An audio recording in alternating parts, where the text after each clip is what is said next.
Lisa would be 47 now, so never had a chance to have a family. Her mother never got a chance to hold any of her grandchildren, see her graduate. And I would only hope that the Parole Board of Ohio will never let him out. This retired Kentucky State Trooper is talking about the man who raped and murdered a 12-year-old girl and shot him twice in the chest. Good evening, everybody. I'm Rob Braun. Cammie's off tonight. On December 2nd, Eugene Gall is up for parole. He's currently serving 20 years to life in an Ohio prison for the 1977 rape, kidnapping, and murder of 14-year-old Beth Ann Moat.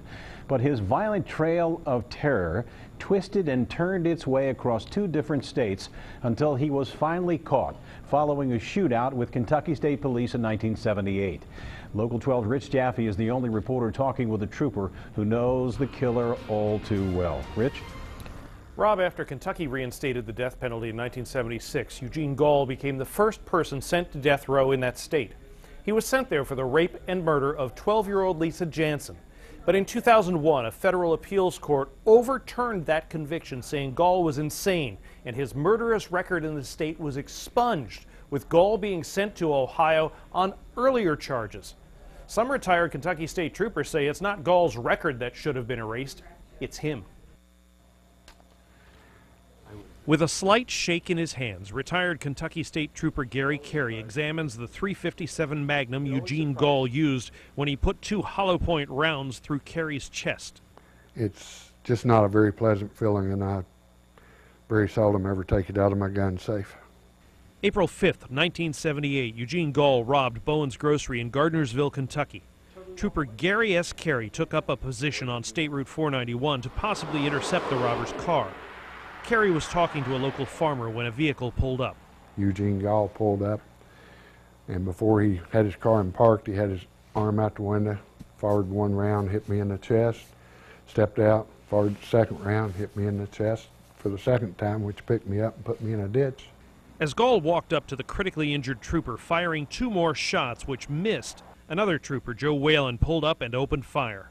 Gall took off to be captured a short time later. Whalen rushed his injured friend to the hospital in the back of his cruiser. A few hours later, 12-year-old Lisa Jansen's body was discovered. Raped and executed by Gall, he dumped her body along a rural Boone County road. Gall used the same .357 to kill Jansen that he used a short time later to shoot Carey. When a federal court overturned Gall's conviction and expunged his charges, ruling him insane, Gall began serving 20 to life for another rape and murder case in Ohio. Now he's up for parole.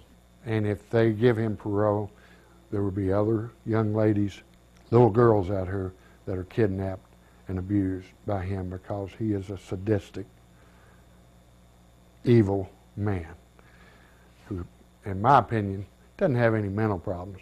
He's just an evil SOB. Gall's bullets shattered 2 pens in Carey's pocket.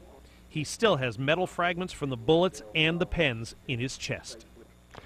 I feel a connection to Gall every day when I get up and I have pain in my chest, arthritis in my chest. There's not many days go by I don't have some pain, but I don't feel, the only thing I feel for Gall is hate and disgust. Trooper Carey says the best Christmas present he could ever get would be for the Ohio Parole Board to say that Eugene Gall will never walk out of prison. During his Kentucky trial, which was thrown out, Gall pled guilty for shooting Trooper Carey and also for shooting another woman during the pursuit. He got a total of 15 years in prison for both of those. In the newsroom, Rich Jaffe, Local 12 News. Rob? Rich, interesting story. I'm fascinated by how the trooper has the gun that Gall used to shoot him. How did that happen? Well, I asked him about that. It is pretty interesting. That gun was actually stolen, and it went back into the possession of an insurance company. And Carey told me that he bought it when he got the chance just to make sure that no one was ever injured by it again. Rich Jaffe, thanks very much. Eugene Gall's parole hearing is scheduled for December 2nd in Columbus. 2 websites have online petitions to protest that. You can go to our website at local12.com for links to them.